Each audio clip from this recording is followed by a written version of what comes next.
बिस्मिल्लाहिर्रहमानिर्रहीम। या अल्लाह अज़्ज़ व जल, ए मेरे मालिक ও মওলা, এ পরবর্দিগার, আজকে দুনিয়ার এই গরম আমরা সইতে পারছি না আল্লাহ। জানি না কাল হাসরের মাঠে আমাদের কি হবে, কারণ কাল কিয়ামতের ময়দানে যখন সূর্য মাথার এক হাত উপরে হবে আর সূর্যের 11টা মুখ হবে, এখন একটা মুখ, তাই এই তাপ আমরা সইতে পারছি না আল্লাহ। না জানি সেদিন আমাদের কি অবস্থা হবে।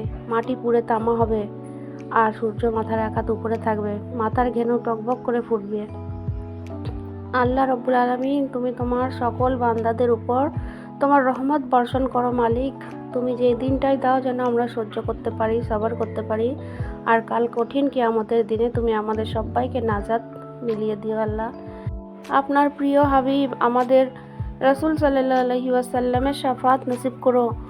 আর আল্লাহ রব্বুল আলামিন, ওই কঠিন দিনে তুমি আমাদেরকে তোমার আরশ পাকের নিচে ছায়া দান করো আল্লাহ, কারণ হাসরের ময়দানে একমাত্র আল্লাহ রব্বুল আলামিনের আরশের ছায়া ছাড়ার কোনো ছায়া থাকবে না।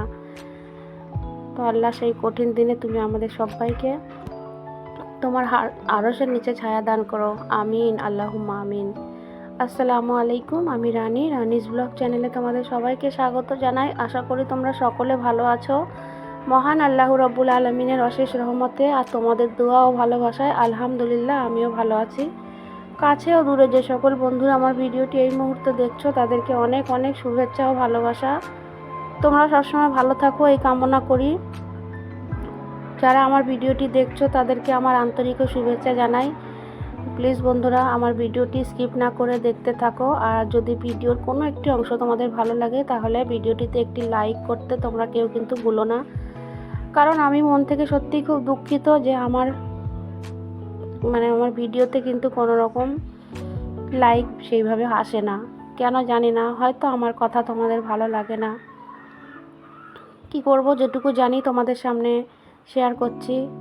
ভালো লাগা না লাগা সেটা তোমাদের ব্যক্তিগত ব্যাপার, আর লাইক দেওয়াটাও তোমাদের ব্যক্তিগত ব্যাপার। তবে আমি একটাই কথা বলবো, যে যারা আমাকে সত্যিকারের ভালোবাসে আর আমার ডেইলি ভিউয়ার্স যারা, তারা তো অবশ্যই আমার ভিডিওতে একটি লাইক দেবে। আর হয়তো অনেকে ভুলে যায়, সেই কারণে আমার কিন্তু এই কথাটা বারবার মনে করিয়ে দিতে হয়। তো প্লিজ কেউ কিছু মনে করো না আমার কথায়, ঠিক আছে? যারা আমার চ্যানেলে নতুন, তারা আমার চ্যানেলটা সাবস্ক্রাইব করে আমার পাশে থেকো। আর আমার ভিডিওর কোনো একটি অংশ যদি তোমাদের ভালো লাগে, তাহলে অবশ্যই লাইক, কমেন্ট, শেয়ার করবে। তো চলো, ঘুম থেকে উঠে বিছান কাতা তুলে ঘর ঝাড়ু মেরে আগে চা খেয়ে নিচ্ছি। তো এখানে দেখো, ব্রেড গরম করে নিচ্ছি আর দুধ চা করে নিয়েছি। খিদে পেয়ে গেছে, আগে পেট পুজো করে নিই, তারপরে অন্য কাজ। তো সকালবেলা চা আর ব্রেড খেয়ে নিলাম, তারপরে আমি বাসন থালাগুলো মাজবো। তো এই যে দেখো, থালা বাসন মাজতে শুরু করে দিয়েছি। তো সবচেয়ে প্রথম আমি এঁটো বাসনগুলোকে আগে এইভাবে ধুয়ে নিচ্ছি। আমি এরকমই করে থাকি, আগে প্রথমে পরিষ্কার করে ধুয়ে নেওয়ার পর তারপর আমি সাবান দিয়ে মাজবো। তো বন্ধুরা, তোমাদেরকে আমি একটা কথা বলবো, যে আমার কোনো কথায় যদি তোমাদের কেউ কষ্ট পেয়ে থাকো, তাহলে তার জন্য আমি মন থেকে সবার কাছে ক্ষমা চেয়ে নিচ্ছি। প্লিজ কেউ কিছু মনে করো না, সবাই আমাকে ক্ষমা করে দিও আর ভালোবেসে আমার পাশে থেকো, কারণ তোমাদের সাপোর্টের আমার অনেক প্রয়োজন। খালি আমার নয়, এই ইউটিউব ফ্যামিলিতে আমরা যারা সোশ্যাল মিডিয়াতে কাজ করছে, তাদের সবাই কিন্তু একে অপরের সাপোর্টের অবশ্যই প্রয়োজন, কারণ কেউ কারো সাপোর্ট ছাড়া কোনো দিনই এগিয়ে যেতে পারবো না। তা আমার যেমন তোমাদের সাপোর্টের প্রয়োজন, ওরকম প্রত্যেকের সাপোর্টের প্রয়োজন। তাই সবাই সবাইকে সাপোর্ট করো, যাতে আমরা সবাই এগিয়ে যাই, আর আল্লাহ যেন সবার আশাকে পূর্ণ করে। সবাই যেই কঠিন পরিশ্রম করছে সংসার ধর্ম করার পরেও, যে ইউটিউবে এগুলো করা কিন্তু একটা প্রচুর কষ্ট। আগে মনে হতো ভীষণ সহজ ব্যাপার, আমি নিজেই এটা ভাবতাম, কারণ প্রথমে আমি যখন শর্ট ভিডিও দিতাম তখন এত কিছু মনে হতো না। যখন থেকে ব্লগ ভিডিও দিচ্ছি তখন মনে হচ্ছে যে হ্যাঁ, ভিডিও বানানো কত কষ্ট। তো তার জন্য আল্লাহ যেন সবারই কষ্টের ফল সবাইকে মিলিয়ে দেয়, সবার আশাকে পূর্ণ করে, সেই সাথে যেন আমার আশা পূরণ হয়। তো চলো বন্ধুরা, এইভাবে ঘরের কাজকাম করে নিচ্ছি। চা খাওয়ার পরে বাসন থালা মেজে নিলাম, ওভেনটা মুছে নিচ্ছি পরিষ্কার করে, কারণ ওভেন না সবসময় একটু চা করলেও দুধ পড়ে বা অল্প অল্প নোংরা হলে আমি অল্পতেই পরিষ্কার করতে থাকি। তাতে করে কি হয়, নিজেদের কষ্টটাও কম হয় আর খুব মানে অল্প সময় সব কিছু হয়ে যায়। তো বাস এইভাবে আমি বাসন থালা মেজে কিচেনটা একদম ক্লিন করে নিচ্ছি, তারপরে দুপুরে রান্নাবান্না হবে।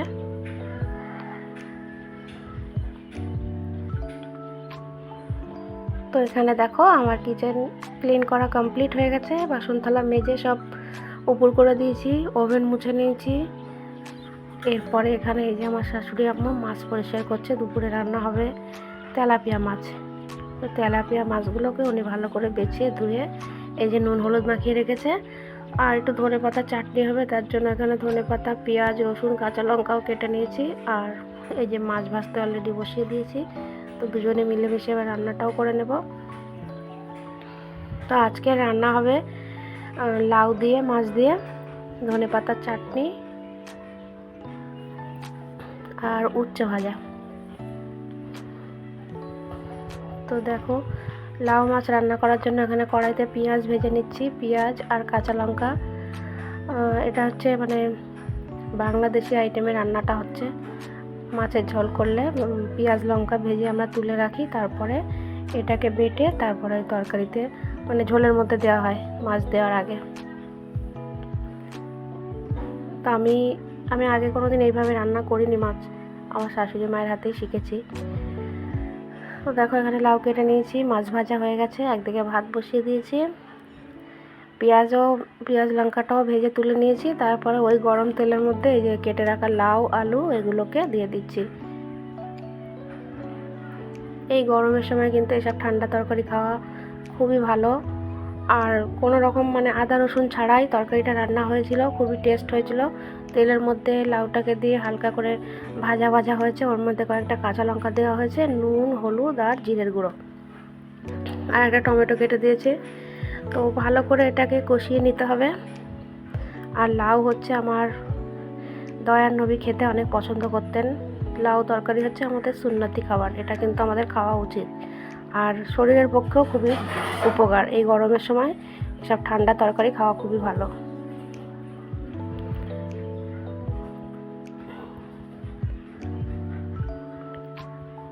তো সুন্দর করে লাউটাকে ভালো করে কষিয়ে নেব, তারপর অল্প একটু পানি দিয়ে নিচ্ছি, পানি দিয়ে আবারও একটু কষিয়ে নেব।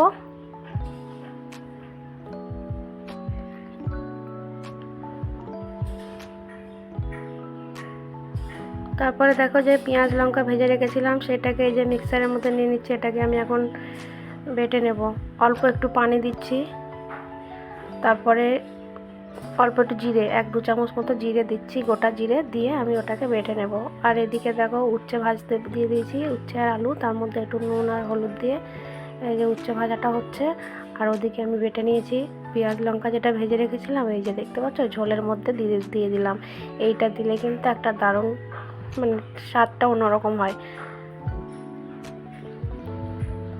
পেঁয়াজ কাঁচা লঙ্কা ভেজে আর গোটা জিরে দিয়ে ওটাকে বেটে নেওয়া হয়েছে। তারপর মাছের ঝোলের মধ্যে লাস্টে এটা দিয়ে এবার মাছ দিয়ে ভালো করে ফুটিয়ে নিতে হবে। তো এই যে মশলাটা যেটা আমি দিয়েছিলাম, তারপর একটু ভালো করে ফুটে যাওয়ার পর ভেজে রাখা মাছগুলো দিয়ে দিলাম।